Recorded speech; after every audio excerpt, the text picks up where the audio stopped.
Hoje, a temática é um tema que é árido, mas, apesar de ser árido, é muito importante, porque atinge a todos nós. E quanto mais compreendermos dele, mais suave fica a espera, menos angustiante, mais leve, né?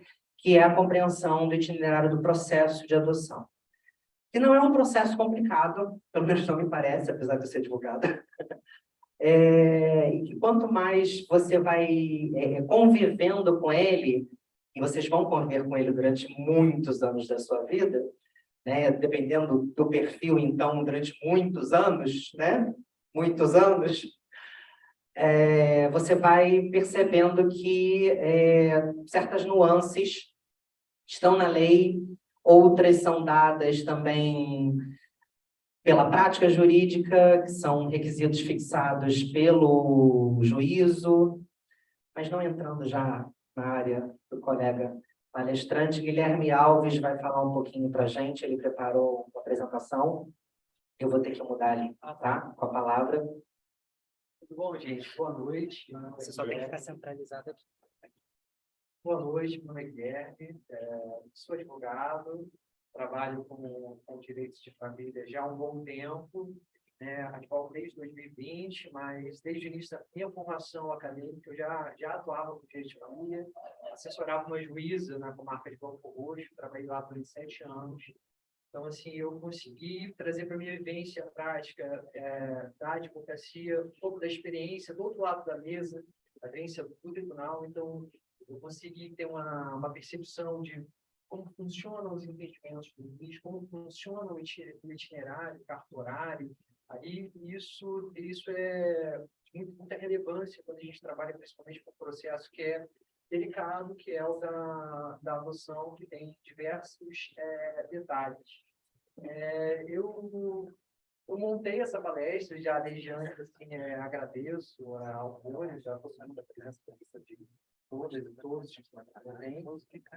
E aí eu montei esse cronograma. É óbvio que a gente não vai conseguir entrar nas maiores minúcias, né, porque é um tema muito extenso e, a depender de cada caso, o processo ele vai seguir de uma maneira diferente. Então, eu dividi esses slides assim, em 3 momentos, né, os principais momentos do procedimento, do processo de adoção. Né? O primeiro momento seria o momento da habilitação, que é onde vocês apresentam as documentações necessárias na serventia, como vocês se apresentam para o judiciário. Né? O segundo momento é o momento da restituição do poder familiar e a adoção. Né? E aí eu vou dar início. Né? O procedimento de habilitação ele é um procedimento mais importante, né? Porque é onde se inicia toda a história, toda a história da sua família se inicia no procedimento de habilitação. Né? E o procedimento de habilitação ele é a parte de todo o processo da adoção, que você tem que ter uma quantidade de documentos muito extensa. Né? E cada vara, cada juiz, seja daqui da região metropolitana do Rio, seja do interior do Rio de Janeiro, adota critérios e requisitos diferentes para que seja reunido essa documentação. E aí, um dos primeiros passos que vocês têm que fazer, né, certamente, Saulo, para quem está aqui a primeira vez, o Saulo certamente vai passar essa orientação, mas desde já adianto, que é fazer o cadastro no CNJ, né, indicando o perfil que vocês almejam, né, que vai gerar um número de protocolo, procurar a serventia correspondente à região onde vocês residem, né, para que estejam direcionando vocês aos grupos de apoio, né, para que sejam feitas as reuniões aí, tá?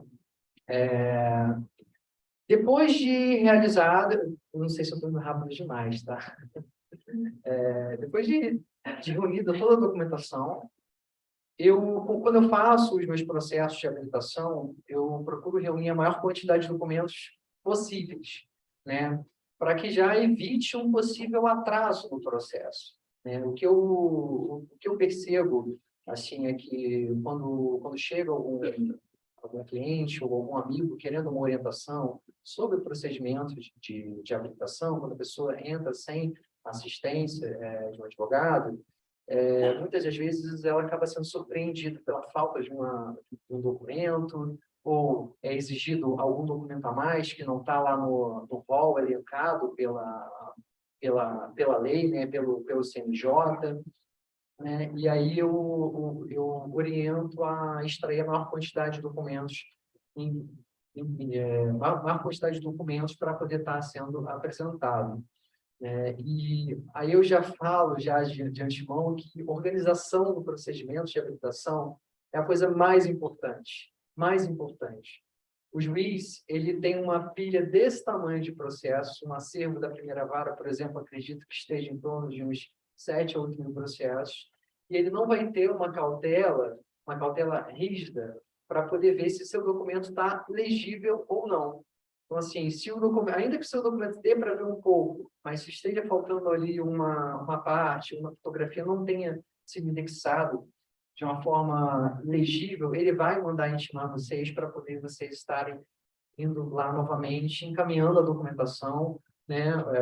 Por isso que acredito eu que a determinação da Mônica, da terceira vara, seja no sentido de apresentar a documentação de forma física, em razão da pouca visibilidade dessa documentação. Então, é importante que esses documentos sejam feitos de uma maneira vocês apresentem essa documentação de uma maneira muito organizada, muito legível, né? Tanto para os BIs quanto para o Ministério Público, tá?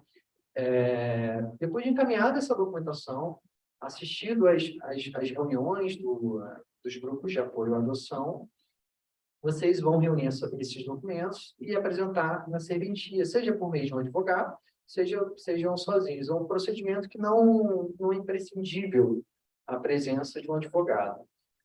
Quando vocês fazem esse procedimento de uma forma individual, autônoma, vocês entregam essa documentação ela fica no API, e o servidor, o técnico, o analista, ele vai analisar essa documentação, vai escanear toda essa documentação, vai passar para o sistema, vai gerar um número de processo e vai ser encaminhado para vocês estarem fazendo o acompanhamento, né?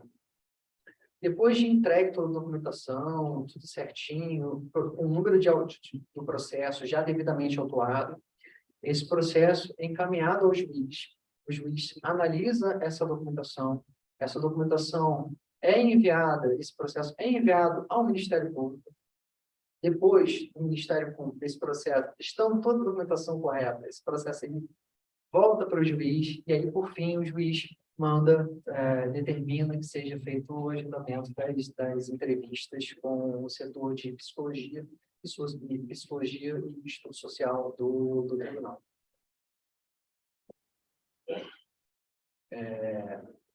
Após as avaliações técnicas, né, e estando os laudos, os estudos, né, devidamente realizados, né, e com parecer favorável à habilitação, esse processo ele volta para o Ministério Público.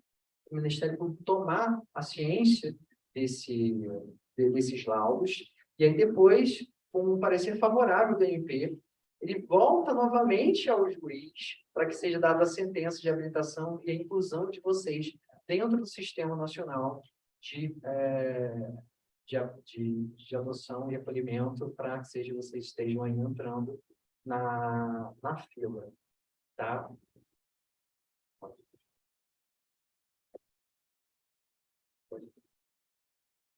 É importante dizer que essa habilitação ela não é ad eterno, ela possui um prazo de validade e, a depender da serventia, os juízes eles apresentam novos requisitos para vocês, novas documentações e novos requisitos, ou outros requisitos para vocês estarem fazendo a habilitação novamente, né? Essa habilitação, por lei, ela tem um prazo de 3 anos, tá? E é importante vocês estarem atentos a esse prazo depois da sentença, tá? Porque, a depender do perfil que vocês estejam almejando da criança, o processo certamente ele vai demorar muito mais que 3 anos. tá bom? Então, é importante que vocês estejam atentos a esse prazo de validade, tá? Para que vocês estejam fazendo aí a renovação. Todo processo de habilitação, ele leva um número de um processo judicial, tá? Ele é um processo judicial. Então, você vai conseguir ter todo o acompanhamento por eles, de todas as fases, dentro do próprio site do Tribunal de Justiça. Só que todos os processos, seja ele de adoção, seja ele de família, ele é munido de segredo de justiça, para preservar a identidade de vocês, a identidade das crianças. Então, é importante, e aqui já vai uma dica, que assim que vocês entregarem a documentação, vocês pedirem um acesso ao processo de vocês por meio de uma senha eletrônica disponibilizada pelo próprio cartório. Eu percebo que muita gente, alguns clientes que chegaram até a mim, assim, não tinham nem acesso ao processo e não sabiam, muitas vezes, nenhum número. Então, é importante que vocês tenham acesso a esse processo e acompanhem ele constantemente. E saber por que, se porventura veio atrasar, o que, que aconteceu, se tem alguma pendência com documentação.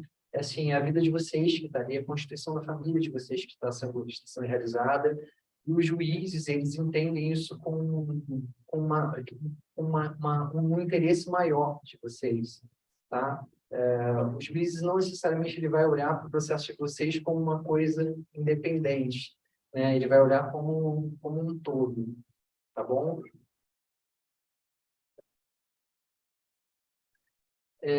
Passado o período de habilitação, passado vocês devidamente habilitados, vai ter um cruzamento de perfil, né, que vocês almejaram lá para poder fazer na habilitação, né?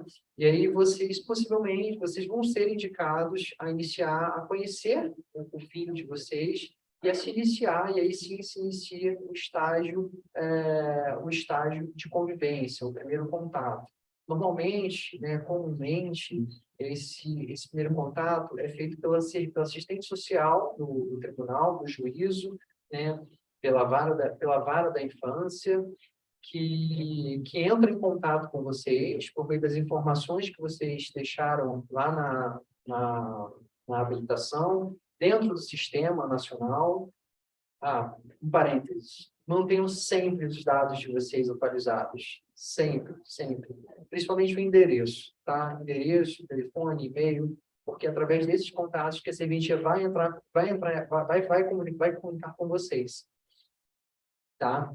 E aí, o comissariado, que é o setor da comarca que trata das crianças que estão em situação de vulnerabilidade, que estão em situação de acolhimento institucional, havendo a possibilidade dessa criança estar sendo reinserida numa nova família, num novo contexto social, eles vão, sendo compatível com o perfil de vocês, né, dentro, lógico, do tempo da fila de espera, o setor vai entrar em contato com vocês para que vocês estejam conhecendo a história dessa criança, dessa ou dessas crianças, né, para vocês estarem até conhecendo, até sabendo um pouco da história por meio do processo, tá? E aqui eu vou entrar num tema, numa parte processual, que ela é assim, é um dos processos, é simples, mas é complexo. Ele é um processo muito delicado, né? Quando a gente trata de destruição do poder familiar, é uma palavra muito forte, é um processo que ele destrui a parentalidade daquelas crianças que estavam em situação de vulnerabilidade, seja em razão da falta do exercício parental, seja em razão da falta de zelo, seja em razão das reiteradas suspensões, né, que já tiveram esses genitores, né? Então, entra aí com o processo de destruição do poder familiar, tá? Aqui no Rio, aqui na região metropolitana, os juízes até então, Eles permitiam entrar com o processo, até no passado. Todos os que eu fiz foram dessa maneira, até a própria juíza me orientou a fazer dessa forma. Depois do processo de acolhimento institucional, os juízes permitiam entrar com o processo de destituição conjuntamente com o processo de adoção, né? O Código de Processo Civil, ele permite que ambos esses procedimentos sejam conjuntos, né?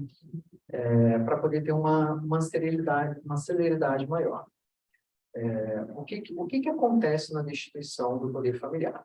A destituição do poder familiar acontece, às vezes, de forma autônoma e independente do processo de adoção. Alguns juízes entendem que a criança ou adolescente, ele só disponibiliza essa criança ou adolescente inclusiva dentro do sistema SMA após a destituição do poder familiar. Por quê? É um momento em que os genitores ou os responsáveis desse menor, eles são chamados no processo e não tem mais a possibilidade dessa criança ser reinserida no núcleo familiar de origem ou extensiva. Ou seja, não existe mais a possibilidade dessa criança voltar para aquela família, né? Sejam os pais biológicos, sejam os tios, sejam os avós, né? Então, acontece a destituição do poder familiar. Entretanto, muitos dos casos, antes de acontecer a destituição, acontece o acolhimento institucional.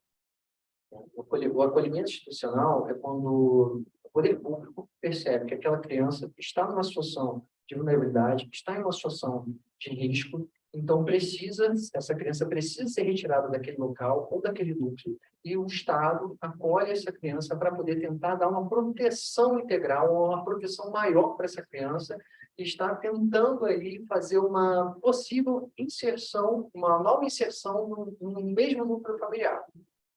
Eu estou rápido demais? Vocês estão conseguindo entender?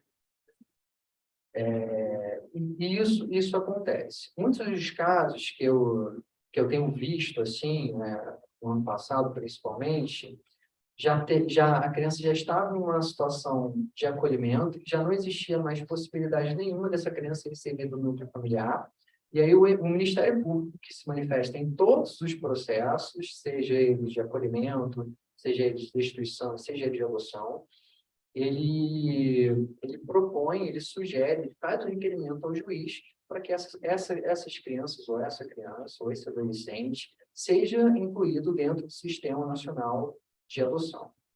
Acontece que o processo de destituição do poder familiar, ele é um processo que pode demorar muito tempo. Muito tempo. Então, para que essa criança não fique em uma situação de vulnerabilidade, ou fique, se for uma criança muito pequena, sem estímulos, né, o juiz, dado a ausência, né, dos genitores, dada a ausência da família, o juiz já disponibiliza essa criança dentro do sistema, ainda que não tenha acontecido a destituição do poder familiar. E aí entra com a destituição, essa criança já é encaminhada para uma família substituta, tá? E aí se inicia o processo de adoção e destituição. Mas isso não é necessariamente uma regra, depende do entendimento de cada juiz.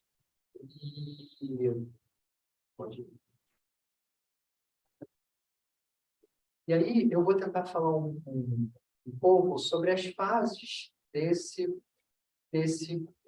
processo de destituição, né? Quando a gente entra com o processo de destituição, necessariamente, a gente faz um requerimento das medidas cautelares, né? São medidas de urgência, medidas que a gente não pode esperar o processo terminar para que essas decisões, para que essas medidas sejam cumpridas. Imagine, o processo tem uma média, um processo de destituição, ele tem uma média de duração de 2 a 5 anos. Então, a gente não pode esperar que uma suspensão, uma suspensão de poder familiar, ela tem que demorar esse tempo todo para que seja concluído. Então, a gente já pede, já liminarmente, de forma cautelar, essa manutenção dessa suspensão, para que os pais não tenham, para que essa criança não volte ao núcleo familiar de origem ou núcleo extensivo, né? E da mesma coisa, se os requerentes, né, se os adotantes, eles estiverem já em regime de convivência com essa criança, a gente já pede ali a prorrogação da guarda provisória, que normalmente é deferida no processo já de acolhimento, quando já se inicia o estágio de convivência com essa criança, né?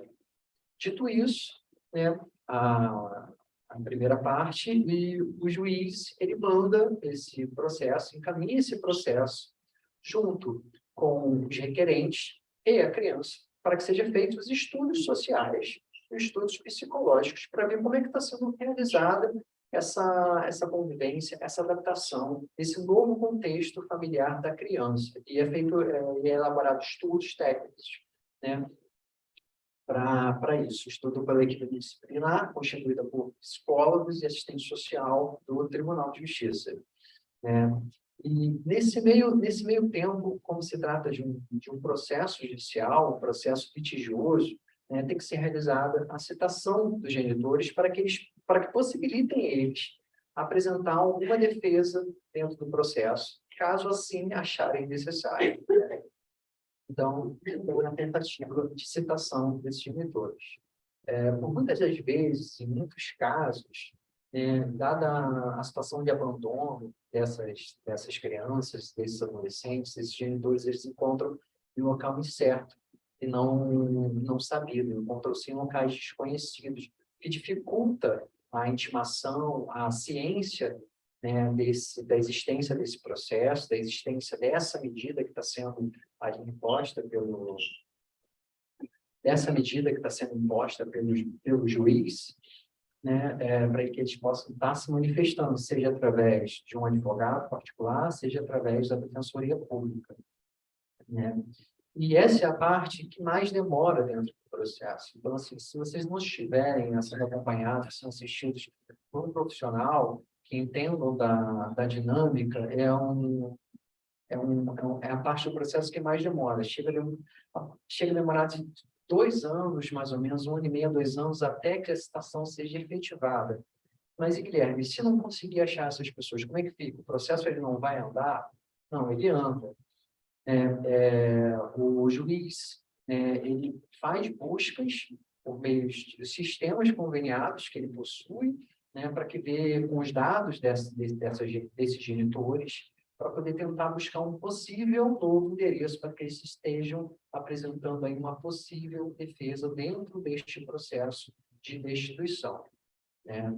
E aí, não sendo essas pesquisas assim, infrutíferas, sendo essas citações infrutíferas, não conseguindo realizar essa citação, né? O juiz, né, em virtude do requerimento do advogado ou até do promotor, ele solicita a citação por edital para que essa decisão ela tome uma publicidade, tome um conhecimento público sobre a existência de um processo, sobre a existência da perda parental desses genitores com relação a essas crianças ou esses adolescentes. Eu estou tentando trazer para vocês aqui, de uma maneira bem assim, talvez bem didática, todas as fases do processo, para que vocês entendam como é que funciona um pouco a máquina jurídica. E entender também, tentar compreender por que às vezes o processo demora tanto tempo, né? Assim, não é somente um processo de vocês que estão lá, são milhares de outros processos.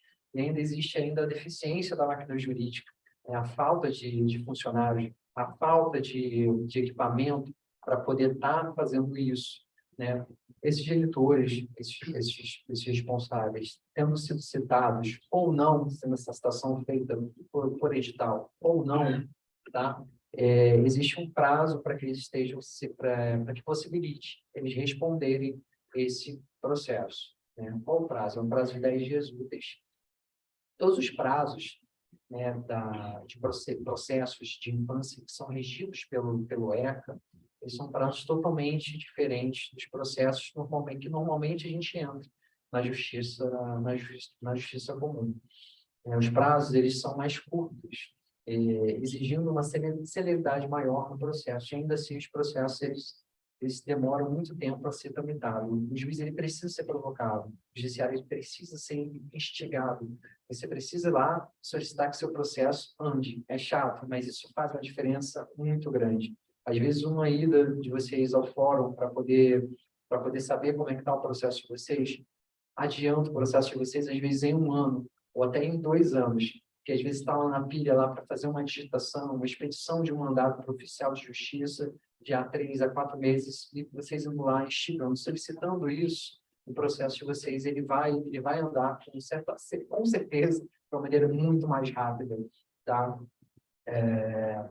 Depois dessa caso, esses genitores, né, não apresentem nenhuma resposta dentro do processo, seja no prazo adequado ou não, esse processo ele é encaminhado para a Defensoria Pública ou para um advogado ativo. Eu estou falando de advogado ativo porque tem muitas regiões do Brasil, ou até mesmo as regiões mais afastadas do Rio de Janeiro, que não possuem Defensoria Pública, e esse trabalho é exercido junto com a OAB através de advogados da ativo, né, que trabalham de forma voluntária, prestando assistência a determinados casos, determinados assuntos. Porque ainda que você não apareça no processo, ainda que essas pessoas não apareçam no processo, seja ele qual for, ela tem o direito a uma defesa adequada, ela tem o direito, seja que um direito de resposta, né? A gente chama isso de contraditório, né?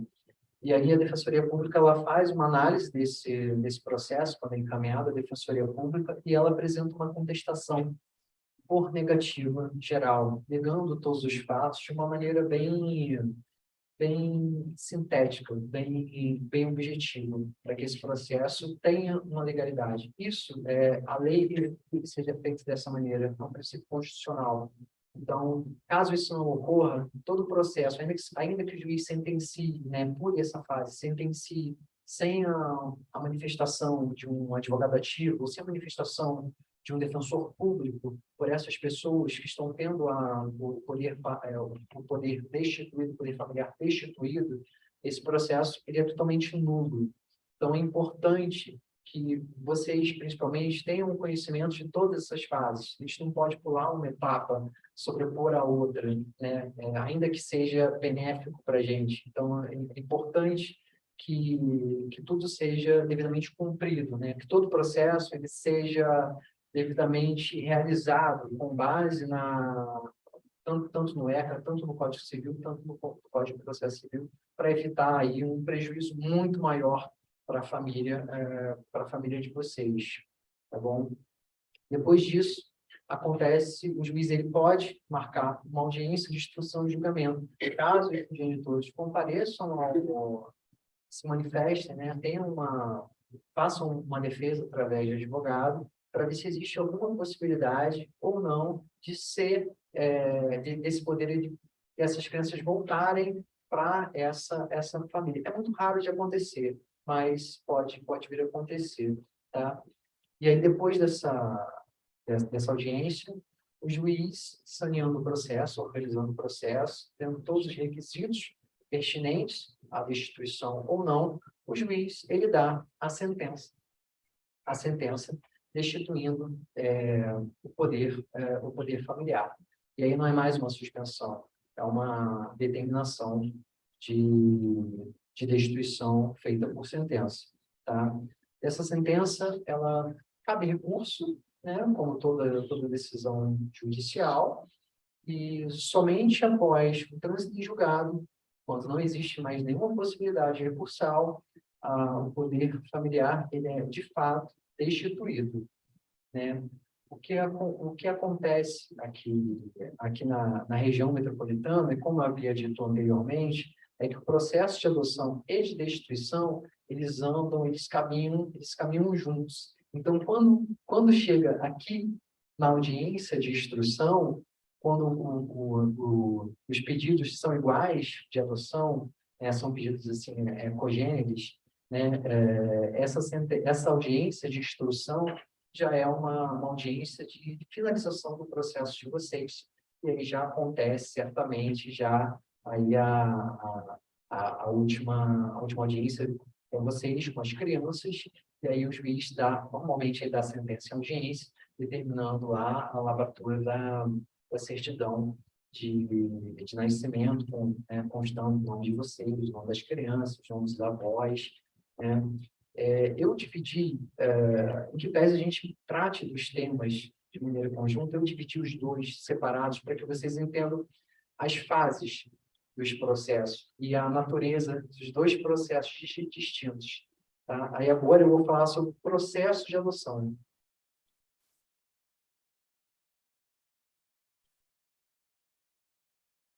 Depois do período de convivência, né, e supondo que a destituição do poder familiar já tenha sido acontecido, né, porque muitos juízes eles disponibilizam a criança para o sistema somente após a destituição do poder familiar, quando o juiz está em uma comarca que com um volume menor de processos e sabe que o processo tramita de uma maneira muito mais séria do que na capital, que tem um volume muito maior, né?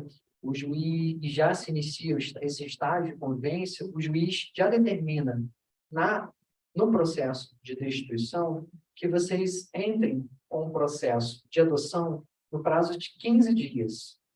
De 15 dias, manifestando de fato interesse perante o juiz, perante aquele juízo de que vocês querem adotar aquela criança ou aquelas crianças, né? Então, é importante que vocês tenham essa noção, essa consciência, para que, se porventura vocês estiverem assistidos por uma defensoria pública, vocês saibam disso, tá? Certamente, quem vai assistir vocês vai falar, mas é importante vocês saberem disso. Isso é muito importante, tá bom? E aí a gente entra com o pedido de processo de adoção, né? E já no início desse processo, a gente já pede a prorrogação da guarda que foi deferida por vocês anteriormente, seja por meio do processo de destituição, seja por meio do processo de acolhimento. O primeiro pedido que a gente faz nesse processo de adoção é a prorrogação do pedido da guarda, para que vocês consigam ter um pouco mais de tranquilidade também. Normalmente, aqui no Rio, aqui na capital, os juízes dão uma guarda provisória de 180 dias. Apesar de que eu solicito, né, nem tudo que a gente pede a gente ganha. Mas é melhor pedir mais do que pedir menos. Então, quando eu faço meus processos de adoção, eu sempre peço que a guarda seja definida até a aprovação da sentença, para que não tenha que ir lá, no meio, depois de 180 dias, tá, ou depois de um ano, tá pedindo lá, olha, eu quero lá a renovação, então já adianta aí muita coisa, mas normalmente eles dão o prazo de 180 dias para que seja da renovação do pedido de guarda. E uma coisa muito importante constar nesse processo de adoção, se não a mais importante, é o nome que vocês vão dar para o filho de vocês, né? A inclusão do sobrenome dessa ou dessas crianças e o nome dos avós maternos e paternos. Por quê? Porque no final desse processo, com a sentença do juiz, o juiz ele vai mandar oficiar o RCBN, no cartório, onde a certidão de nascimento dessa criança foi feita, para que seja para que seja excluído, né, o nome dos genitores, né, e seja incluído a filiação paterna ou materna de vocês. Então, é importante constar nesse processo a inclusão dos nomes de uma maneira bem objetiva e bem destacada, tá? Caso não conste, o juiz manda intimar, manda voltar na serventia para poder estar fazendo aí um aditamento dessa inicial, um aditamento desse processo, para que esteja constando ali o nome de vocês, o nome dos avós, né? Durante esse curso, desse processo de adoção, tem novamente, esse processo ele é acompanhado novamente pela equipe técnica do juízo. Não necessariamente a equipe técnica que acompanhou vocês no processo de habilitação. Pode ser feito por uma nova equipe, né, para ver como é que está sendo feita essa adaptação, como é que está sendo feita essa convivência com essa criança, né? E aí sim é elaborado novos estudos, novos laudos, para ver se está tendo adaptação, se existe algum problema, se está tudo bem, se está tudo certo, né? Quais são as dificuldades que vocês estão enfrentando nesse período, nessa fase. Então, é muita cautela que se tem nesse processo, né? E a gente sabe também que no Tribunal de Justiça existe uma carência enorme por servidores da área de psicologia e da área de assistência social. Muitos juízes até eles têm feito assim, têm direcionado os processos para peritos judiciais de psicologia, com especialização em vara da infância, com especialização em ECA, para a elaboração desses pareceres técnicos. E isso faz com que o processo demore também um pouco, né? No processo de habilitação, a parte que mais demora, processo de adoção, desculpe, a parte que mais demora no processo de adoção único, tá? Sem ser de instituição, é a parte dos estudos, do acompanhamento da equipe técnica do juízo. Então, pode ser que o processo, normalmente, entre uma entrevista e outra, demora mais ou menos por volta de 6 a 7 meses, pelo menos aqui minha experiência aqui da vara da capital, da primeira e da segunda vara, tá? Depois desses laudos, de toda a elaboração desse laudo, né, pela equipe técnica, esse processo é novamente encaminhado ao Ministério Público, para que veja se esses pareceres foram favoráveis à adoção, se houve uma adaptação dessa criança no núcleo familiar de vocês, né? O Ministério Público ele toma ciência de todas as fases do processo, e aí, depois disso, o MP, vendo que existe, vendo que está tudo correto, tudo certinho, né, o Ministério Público ele faz uma recomendação de que seja marcado uma audiência final com vocês, com as crianças, para ver como é que está sendo feito como é que está o núcleo familiar, para ver se está tudo certinho, se dependendo da idade da criança, se a criança quer realmente continuar na família de vocês, tá? E aí, o juiz ele faz essa audiência, uma audiência maravilhosa, que eu mais gosto de fazer, uma audiência emocionante. E aí, nessa audiência, o juiz dá essa sentença, já dizendo determinando que seja feita a lavratura da certidão de nascimento com a inclusão do nome de vocês nessas crianças. Vocês gostaram? Vocês gostaram? Existe alguma dúvida que eu possa estar esclarecendo? Me chamou a atenção a transição entre a destituição do poder dos legisladores, né, para a adoção. No caso, por exemplo, de um bebê, uma criança menor, talvez isso não faça tanta diferença, mas para um adolescente, por exemplo, tem alguma assistência a ele para estar explicando, estar tratando da situação psicológica dele, dessa transição de uma família para outra? Tem sim. Normalmente, essas crianças, quando a gente fala de adoção tardia, essas crianças já estão sendo acompanhadas por uma equipe técnica, que normalmente é o comissariado de justiça, que já está acompanhando, já está preparando essa criança para ser inserida num novo contexto familiar, né? Seja na fase de acolhimento, né, que também existe. É o primeiro processo, né? É o primeiro processo. Ele falou rapidamente, não sei se você percebeu, a primeira parte, são 3 processos: acolhimento, instituição do poder familiar e adoção. Quando a criança é acolhida, ela não é acolhida para ser levada à adoção.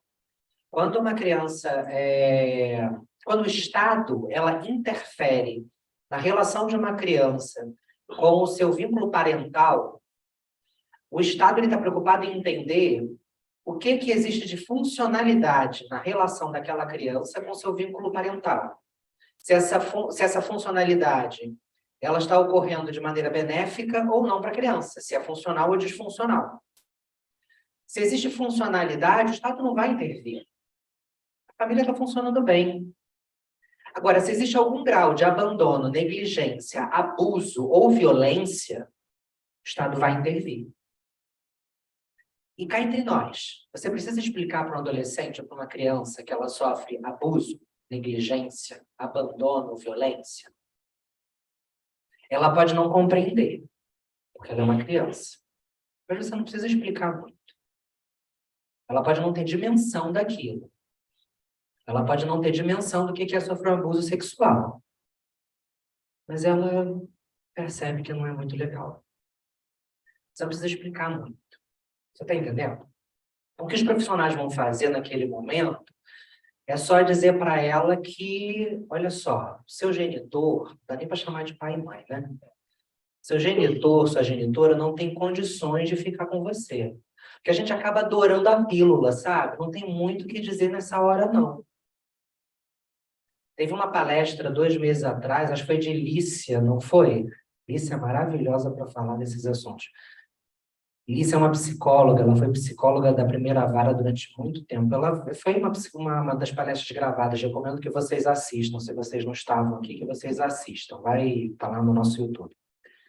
Ela fala muito bem disso. Não tem como dourar a pílula nesses casos, não, porque é muito doloroso. Mas as crianças, quando elas foram acolhidas, elas já estavam tratando disso. Quando chega nesse estágio aqui, querido, tem muito mais o que ser dito, não.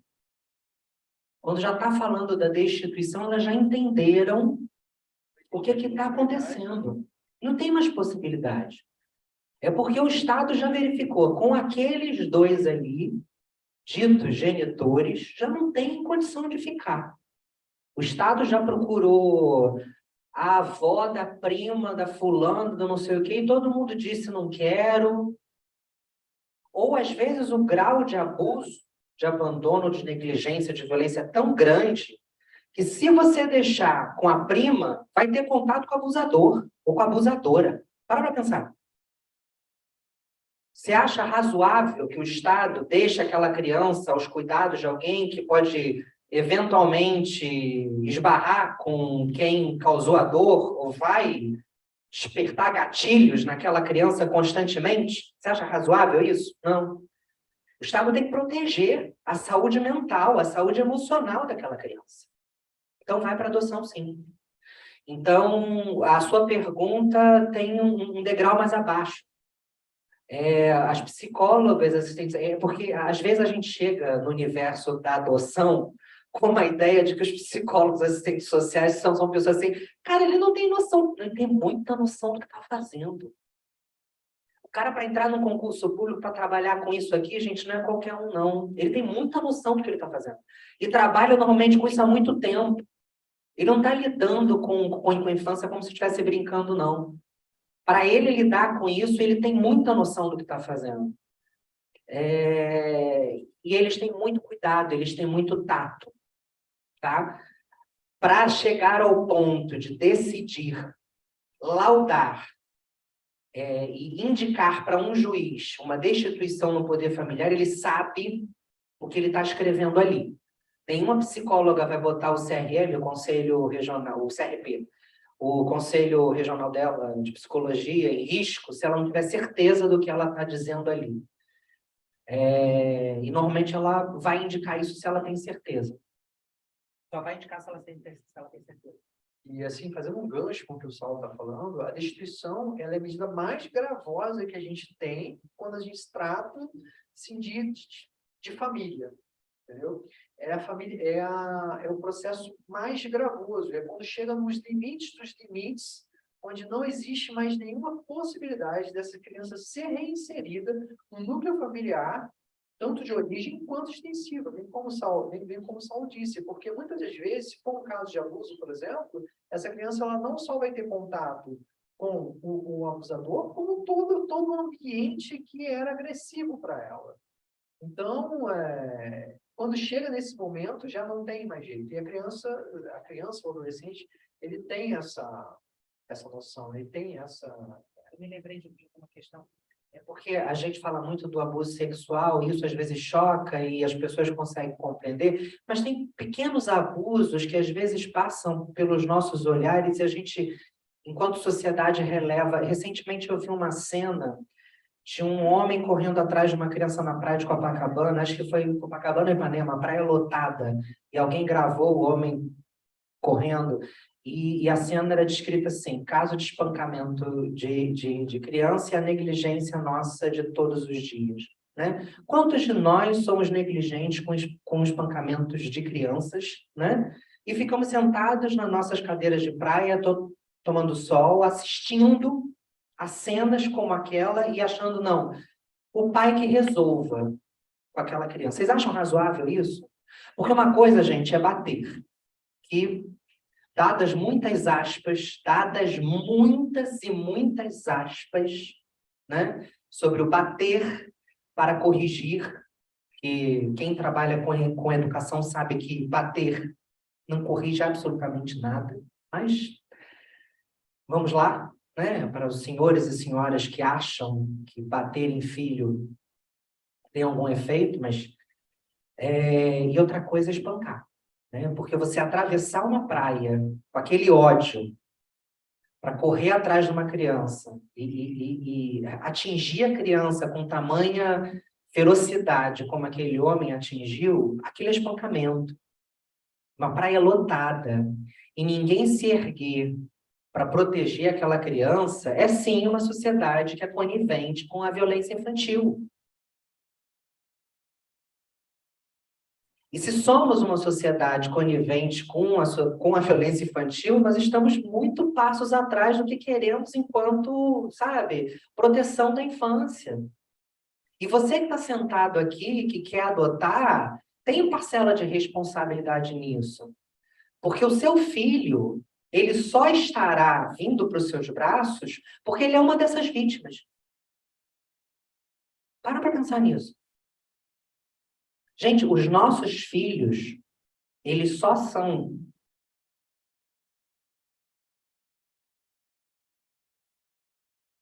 Os nossos filhos, eles só são destinados à adoção porque eles sofreram algum grau de abuso, negligência, abandono. Os nossos filhos não chegam aos nossos braços por histórias bonitas. Enquanto nós não nos conscientizamos disso, enquanto nós não nos conscientizamos de que nós temos a responsabilidade sobre as proteções com as infâncias, enquanto nós não nos responsabilizamos em proteger as infâncias de uma forma maior, nós não mudamos esse cenário horroroso que temos enquanto sociedade, porque não é levantar o dedo para criticar o outro, é mudar em nós o que precisa ser mudado. Não é dizer que o outro tem que mudar, sou eu que tenho que mudar. E quando eu digo senhores e senhoras, parem para pensar sobre corrigir, bater, não, para pensar se não é você que tem que mudar. Se não é você que não tem que parar de levantar a mão ou acreditar, né, que levantar a mão para corrigir alguém resolve alguma coisa. Entendeu?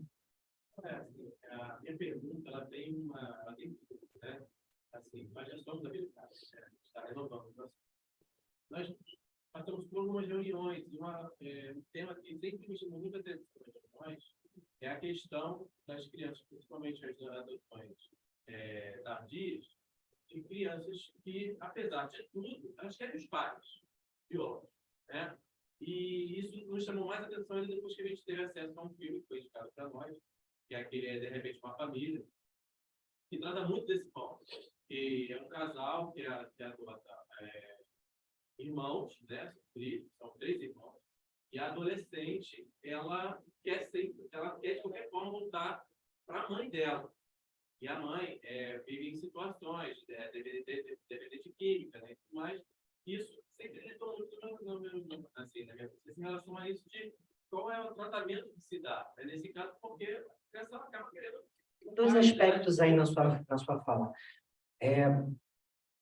Os nossos filhos não querem os pais biológicos. Os nossos filhos querem as origens. Todos nós queremos compreender as nossas origens. Ponto. Algumas crianças que tiveram contato e têm memória dos seus pais biológicos, eles sim vão relacionar origens com seus pais biológicos e vão construir no seu imaginário fantasioso de infância as belezas das suas origens, ou dos desejos das suas origens, sobre esses pais biológicos e projetar sobre esses pais biológicos essas belezas. E por mais que a gente explique que aquela mulher idealizada, né, por essa criança não seja uma mulher real, por mais que você tente falar isso, Expectativa. você não vai conseguir convencer. Talvez você precise dar a mão à sua filha ou seu filho lá na vida adulta e com ela uma boca de fumo, infelizmente encontrar o genitor ou a genitora caída no chão e dizer: esse é o seu pai, essa é a sua mãe real. Não é aquela que você idealizou. Desculpa, eu tentei te explicar. Mas você precisou ver. Ou não, de repente não. De repente, de fato, a pessoa venceu o vício, de repente a pessoa saiu da rua, se curou e tal. Mas o que os nossos filhos buscam são origens. Como nós buscamos também as nossas origens, a compreensão das nossas origens. E como que nós podemos lidar com isso? Trazendo a luz, a verdade, constantemente para os nossos filhos sobre as origens deles, à medida do que eles puderem compreender sobre essas origens. Jamais ocultando, esse é o tema revelação, jamais ocultando dos nossos filhos as razões pelas quais eles surgiram nas nossas vidas e as razões pelas quais eles não são nossos biologicamente, né? Por que que eles, no atravessamento, vieram para as nossas vidas? Por que que não permaneceram nas famílias de origem? Talvez eles, crianças, não consigam compreender todas as nuances e todas as complexidades, mas talvez adolescentes já entendam, porque quando envolve drogas, as coisas são muito mais complexas. Quando envolve alguns graus de abusos psicológicos, também fica mais complexo ainda de entender. E é falando, é conversando, é exaustivamente. E chega um ponto que, por mais que você fale, adolescente, adolescência sempre estraga, ele vai te peitar e vai dizer: mas eu quero! O máximo que você pode dizer: tudo bem. Então, a gente vai em algum momento, mas não vai ser agora. Vai ser no momento também que eu puder. Você está dizendo eu quero? Eu digo ok, mas eu não quero agora. Em um momento a gente vai junto, eu vou com você. Estou dizendo que eu vou com você, mas não agora. Vamos no momento que eu também puder sentir bem para ir. De repente você faz um combinado numa hora, ou quando você fizer 18, quando você fizer 16, ou quando eu me sentir bem para isso. Tenta ajustar o momento que você também estiver se sentindo bem, mas não impedir, não esconder, jamais esconder. E não também se sentir pai passado, não me ama, depois de tudo que eu fiz por essa criança. Ele não entende o valor, porque filho não é sentença de gratidão, nem filho biológico. A Roberta fala muito bem sobre isso, que é uma das coordenadoras aqui do nosso grupo. Ela tem filhos biológicos e filho por adoção. E ela contextualiza muito bem isso, né? Se nem os biológicos são gratos, né? Que dirá os adotivos serão ingratos ou gratos, né? Os filhos não devem ser gratos a nós por absolutamente nada. Não é uma questão de gratidão ou de ingratidão.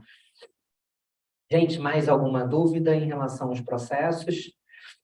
É importante nessa palestra vocês compreenderem essas 3 fases. São 3 processos, são 3 etapas que não necessariamente, ou melhor, o de acolhimento ela sempre vai anteceder a adoção, né? Para que alguém vá para a adoção, uma criança teve de ser acolhida. O acolhimento institucional, ela não necessariamente vai precipitar uma adoção, uma medida de proteção à infância. Não é o objeto dessa palestra, porque a gente faz palestra especificamente para falar sobre acolhimento institucional, inclusive já falamos sobre isso ano passado. A gente perde um dia inteiro falando sobre acolhimento institucional. Eu encomendei a ele, não entra acolhimento, que a gente perde o dia inteiro falando sobre acolhimento institucional. É difícil. É chato. Falar. E destituição do poder familiar é complicadinho. Ficou alguma dúvida em relação a isso, gente? Se você tem alguma dúvida com relação à destituição, pode falar com relação a prazo, com relação a Em que momento entra com o processo? Tem uma questão interessante. Se a gente fosse pelo ECA, pelo Estatuto da Criança e do Adolescente, as nossas crianças seriam destituídas muito rapidamente. Existem práticas diferentes, Brasil afora, pelos tribunais de justiça, tá? Dentro do próprio estado do Rio de Janeiro. Nem todos os tribunais de justiça procedem à destituição da mesma forma. No Rio Grande do Sul, a gente sabe que a maioria das crianças já chegam ao processo de adoção já destituídas. Aqui no Tribunal de Justiça do Rio de Janeiro não é muito comum isso. Isso vai muito também de um perfil. E aí eu preciso que vocês entendam também as nuances políticas que envolvem o processo. Porque esse processo, apesar de estar previsto em lei, ele também é carregado de questões políticas, daqueles que operacionalizam o processo. Porque por mais que a gente deseje operadores do direito isentos, né? Isso não existe, tá, gente? Nós que somos formados em direito sabemos que isso é um desejo da lei, mas na prática isso não existe. Juiz não é isento de nada, Ministério Público não é isento de nada. Se assim fosse, a gente não tinha tantos problemas como a gente tem no Judiciário, no Ministério Público, na Defensoria Pública. A verdade é essa, né? A verdade é que, na prática, quando a gente operacionaliza o direito, as intencionalidades do ser humano, expressas no fazer político, se fazem e se expressam de forma muito clara. E o biologismo se faz nítido nas práticas do Poder Judiciário no que tange a adoção. Por quê? Porque fica evidente que os juízes buscam incansavelmente os laços biológicos das famílias, quando muitas vezes não é necessário e quando muitas vezes é prejudicial para essas crianças. Porque a criança é acolhida com 7 meses ou com 1 aninho de idade. Mas o juiz fica buscando aquela avó que mora no interior do Ceará, que nunca viu aquela criança, que nem sabia que ela tinha nascido, e manda o oficial de justiça e demora não sei quantos anos para o ofício chegar, não sei o quê. A criança já está com 3 anos. Para quando chega uma resposta, aquela senhorinha dizer assim, não tenho condição nem de me alimentar, quanto mais de cuidar dessa criança que nem sabia que existia. E a criança ficou abrigada esse tempo todo aqui. Podia ter sido adotada bebê. Vocês estão entendendo? Por que atrasou esse tempo todo? Precisava? Não precisava. Mas por que fez isso? Porque o laço biológico. O laço biológico. Gente, a primazia do afeto, a gente vem batendo nessa tecla há séculos. E a comunidade LGBTI bate nessa tecla há muito tempo. Laço biológico não determina nenhuma. Você não ama ninguém porque tem sangue dessa pessoa. Se assim fosse, você não estava ao lado dessa pessoa que você ama. Você não casa com ninguém porque você tem um sangue dessa pessoa. Você casa com alguém porque você desenvolve afeto por alguém. São os afetos que aproximam as pessoas. Muitas vezes você tem um cara que você chama, pois aí eu amo como se fosse um pai. E o seu pai mesmo você não consegue olhar na cara, de tanta dificuldade que você tem com aquele homem que você não consegue conversar com aquele cara que não te escuta, que não te respeita, que não te referenda, mas tem seu sangue. Você está entendendo? Às vezes a tua vizinha é aquela pessoa que está sempre perto de você, que te socorre quando você passa mal, que corre com você para o hospital, que está ali do teu lado, que passa as noites em claro contigo. Mas a tua prima ou a tua irmã não te liga há 2 anos, nem para saber se você está viva. Tua irmã tem teu sangue, tua prima tem teu sangue, mas não sabe nem teu número de telefone. Então, e Putega é essa de laço sanguíneo que está lá na lei, desde os códigos civis de 1916, de 2002, que vai dizer do tal do parente, para abrir herança, né? A bendito do inventário, aí tem que chamar não sei quem. Gente, vamos evoluir. Nós, advogados, a gente fica irado com isso. E aí vem esses juízes presos, né, arraigados nesses princípios biologistas e ficam atrapalhando, porque na nossa perspectiva do direito de família é isso, atrapalhando a vida dessas crianças, atrasando a vida dessas crianças e dificultando, porque elas, pequenininhas, poderiam ser adotadas muito mais rápido. Entendam, ninguém aqui está defendendo que não sejam respeitadas as etapas do processo de acolhimento, de investigação da situação familiar, respeitadas sim as investigações, para que nenhuma criança seja retirada do seu núcleo familiar original, se assim não for necessário.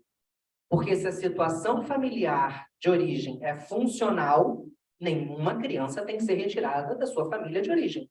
Correto? Falta comida naquela casa, mas tem amor? A criança tem que ser retirada? Não, é o Estado que não está chegando ali junto. Porque não falta amor. O Estado tem que garantir, então, uma bolsa alimentar ali, uma cesta básica, desculpa. Tem que garantir dignidade para aquela família. Tem que garantir alimento, tem que garantir emprego. Porque amor não falta. A mãe está se virando, o pai está se virando das tripas do coração. Para que não falte alimento para aquela criança. Porque não falta amor naquela casa. Então não vai tirar a criança daquela família. A questão não é essa. Agora, se a criança sim está sofrendo abuso, negligência, abandono ou violência, por que vai inventar história para dificultar a adoção dessa criança, a destituição do processo familiar dessa criança? Vocês entendem isso? Mas a verdade é essa. A verdade é que o Estatuto da Criança e Adolescente é uma lei maravilhosa, com prazos rápidos, que são eu estou sendo gravado, que são desrespeitados sistematicamente pelos nossos juízes. Desrespeitados sistematicamente pelos nossos juízes, principalmente aqui no estado do Rio de Janeiro. E por outros operadores também, Ministério Público e tal. Né? Porque cientes disso, não cooperam, né? Porque poderiam ser mais diligentes, mais atentos, mas na maioria das vezes, preocupados com valores outros, com critérios biologistas, né? Ficam mais atentos a essa preocupação com as famílias naturais, com as famílias biológicas, e menos atentos ao que nós acreditamos ser mais valoroso, a primazia do afeto. Então, é importante que vocês também, que estão se preparando para adotar, entendam que o processo de adoção ele é atravessado por aspectos políticos, sim, que os operadores do direito, por mais que desejemos que não sejam parciais, eles são parciais, sim, e por muitas vezes se deixam influenciar por essas questões, tá? Como é que a gente muda isso? Mudando a sociedade, mudando cada um de nós. E desejando também, né, que esses operadores do direito se conscientizem, assistam os vídeos do Cores da Adoção, recomendem. Quer falar alguma coisa? É isso, queria agradecer a oportunidade de estar aqui falando. Espero que tenha conseguido esclarecer algumas questões, né, esclarecer algumas dúvidas, né, que vocês saiam daqui com um pouco mais de noção sobre como funciona o processo de adoção como um todo, né, não só a adoção, mas ali um pouco da habilitação, um pouco da destituição. Caso vocês tenham alguma dúvida, que vocês queiram, podem mandar uma mensagem, meu WhatsApp está aqui, o Instagram está ali, pode lá mandar um inbox que eu respondo, não tem problema, tá? E é isso, muito obrigado. Obrigado.